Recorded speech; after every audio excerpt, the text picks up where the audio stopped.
Capítulo 12. Preparação de experiências. Primeira parte do capítulo 12. 12.1. Dispunha-nos, Alexandre e eu, a regressar à nossa sede espiritual de trabalho, quando o orientador foi procurado por um companheiro de elevada expressão hierárquica, que me saudou igualmente, demonstrando grande apreço e carinho. Serei breve, disse ele ao meu instrutor que o atendia, solícito. O tempo não me permite longas conversações. E modificando a expressão fisionômica, acentuou. Lembra-se de Segismundo, nosso velho amigo? Como não? Redarguiu interpelado. Ambos lhe devemos significativos favores de outro tempo. Pois bem, tornou o visitante. Segismundo necessita colaboração urgente. Reconheço que você não é especialista em trabalhos referentes à reencarnação. No entanto, sinto-me compelido a recorrer ao concurso dos amigos. O novo companheiro fez pequeno intervalo e continuou. 12.2. Não se esqueceu você de que o nosso amigo, não obstante os rasgos de generosidade, assumiu compromissos muito sérios no passado? Sim, respondeu o orientador. O drama dele vive ainda em nossa memória. Segismundo, presentemente, prosseguiu o outro, voltará ao rio da vida física. A situação assim o exige, e não devemos perder a oportunidade de encaminhá-lo ao necessário resgate. Segundo está informado, Raquel, a pobre criatura que ele desviou em nossa época de laços afetivos mais fortes, e Adelino, o infeliz marido que o nosso irmão assassinou em lamentável competição armada, já se encontram na crosta desde muito, e há 4 anos religaram-se nos elos do matrimônio. Tudo está preparado, a fim de que Segismundo regresse à companhia da vítima e do inimigo do pretérito, no sentido de santificar o coração. Será ele, de conformidade com a permissão de nossos maiores, o segundo filhinho do casal. Todavia, estamos lutando com grandes dificuldades para localizá-lo. Infelizmente, Adelino, que lhe será o futuro pai transitório, repele-o com calor, tão logo surgem as horas de sono físico, trabalhando contra os nossos melhores propósitos de harmonização. Em vista disso, o trabalho preparatório da nova experiência tem sido muito moroso e desagradável. E Segismundo? Indagou o mentor, preocupado. Qual a sua atitude dominante? Herculano, o mensageiro que nos visitava, informou com fraternal interesse. A princípio, animava-se da melhor presença. Agora, porém, que o rival antigo lhe oferece pensamentos de ódio e ciúme, olvidando compromissos assumidos em nossa esfera de ação, sente-se novamente desventurado e sem forças para reparar o mal. De outras vezes, enche-se-lhe a tristeza de profunda revolta, e nesse estado negativo subtrai-se a nossa cooperação eficiente. 12.3. O visitante fez ligeira pausa e acrescentou com inflexão de rogativa. Não poderá você ajudar-nos nesse difícil processo de reencarnação? Lembro-me de que a sua amizade dividia-se entre ambos. Quem sabe se a sua intervenção afetuosa conseguiria convencer Adelino? Conte comigo, redarguiu o orientador atenciosamente. Farei quanto estiver em minhas possibilidades, para que não se perca o ensejo em vista. Ante o sorriso de satisfação do outro, Alexandre concluiu: na próxima semana, estarei ao seu lado para conversar espiritualmente com Adelino e solucionar o problema da reaproximação. Estejamos confiantes no auxílio divino. Herculano agradeceu e despediu-se comovidamente. A sós, com um mentor devotado e amigo, comecei a meditar na possibilidade de contribuir igualmente no caso que se me deparava. Nunca tivera oportunidade de acompanhar de perto um processo de reencarnação, estudando os ascendentes espirituais nas questões da embriologia. Não seria interessante para mim utilizar a experiência? Nesse propósito, dirigi-me ao instrutor sem falar, porém, da minha pretensão em sentido direto. Notável para mim a solicitação de hoje, exclamei.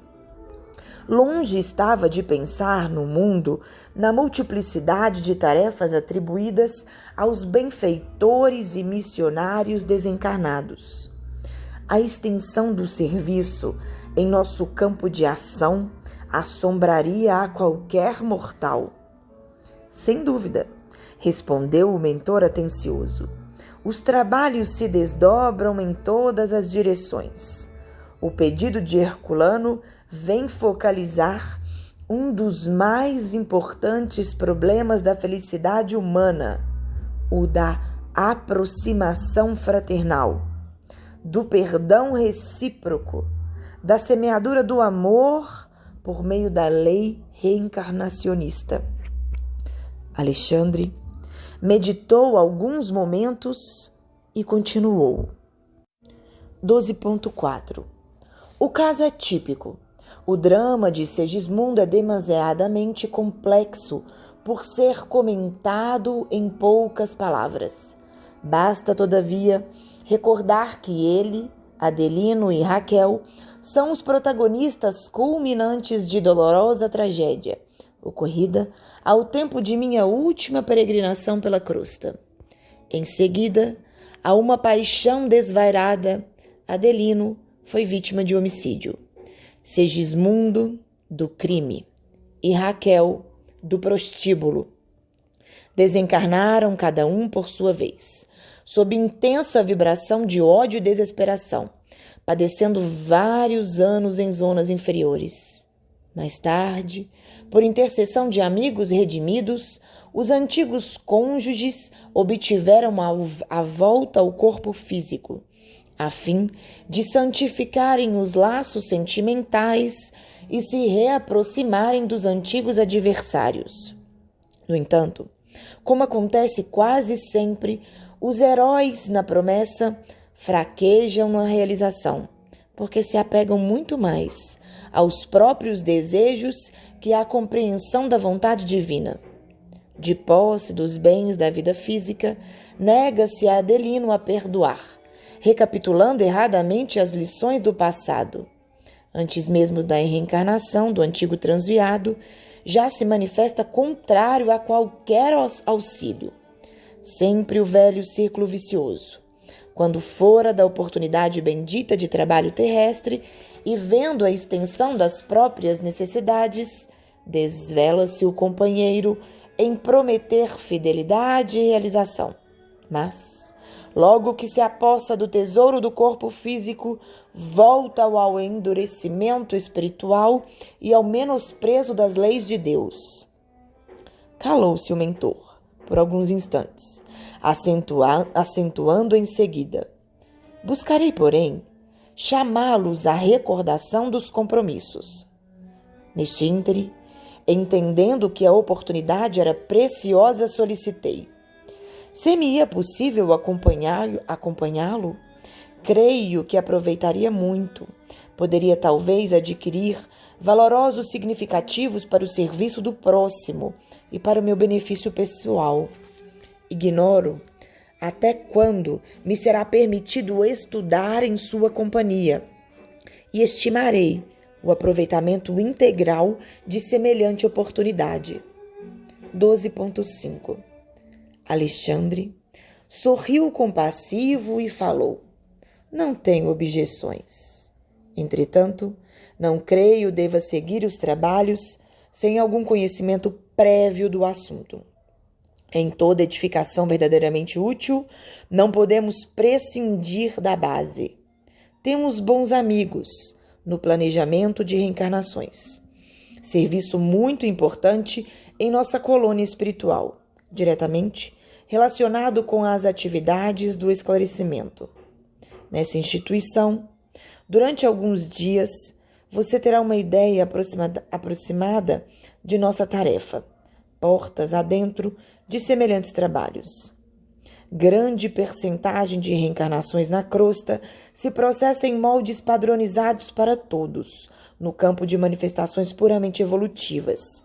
Mas outra percentagem não obedece ao mesmo programa, elevando-se a alma em cultura e conhecimento e, consequentemente, em responsabilidade. O processo reencarnacionista individual é mais complexo, fugindo à expressão geral, como é lógico. Em vista disso, as colônias espirituais mais elevadas mantêm serviços especiais para a reencarnação de trabalhadores e missionários. As explicações eram sedutoras e relevantes, e compreendendo a importância dos esclarecimentos para o meu pobre espírito, Alexandre continuou: quando me refiro a trabalhadores, falo dos companheiros não completamente bons e redimidos, mas daqueles que apresentam maior soma de qualidades superiores, a caminho da vitória plena sobre as condições e manifestações grosseiras da vida. Em geral, como acontece a nós outros, são entidades em débito, mas com valores de boa vontade, perseverança e sinceridade, que lhes outorgam o direito de influir sobre os fatores de sua reencarnação, escapando, de certo modo, ao padrão geral. Claro que nem sempre tais alterações se verificam em condições agradáveis para a experiência futura. Os serviços de retificação representam tarefas enormes. E desejando imprimir fortemente em meu espírito a noção de responsabilidade, o instrutor prosseguiu, tornando mais grave a inflexão. O problema da queda é também uma questão de aprendizado, e o mal indica posição de desequilíbrio, exigindo restauração e corrigenda. A evolução confere-nos poder, mas gastamos muito tempo aprendendo a utilizar esse poder harmonicamente. A racionalidade oferece campo seguro aos nossos conhecimentos. Entretanto, André, quase todos nós, trabalhadores da Terra, nos demoramos séculos no serviço de iluminação íntima, porque não basta adquirir ideias e possibilidades. É preciso ser responsável. E nem é justo tenhamos tão somente a informação do raciocínio, mas também a luz do amor. Daí, as lutas sucessivas em continuadas reencarnações da alma, exclamei vivamente impressionado. Sim, continuou meu amável instrutor, temos necessidade da luta que corrige, renova, restaura e aperfeiçoa. A reencarnação é o meio, a educação divina é o fim. Por isso mesmo, a par de milhões de semelhantes nossos que envolvem, existem milhões que se reeducam em determinados setores do sentimento, porquanto, se já possuem certos valores da vida, faltam-lhes outros não menos importantes. Identificando-me dificuldade para compreender-lhe o ensinamento de maneira integral, meu orientador voltou a dizer: embora, na condição de médico no mundo, acredito que você não tenha sido completamente estranho aos estudos evangélicos. Sim, retruquei. tenho as minhas recordações nesse sentido. Pois bem, o próprio Jesus nos deixou material de pensamento para o assunto em exame, quando nos asseverou que se a nossa mão ou os nossos olhos fossem motivos de escândalo, deveriam ser cortados ao penetrarmos no templo da vida. Compete-nos transferir a imagem literal para a interpretação simples do Espírito.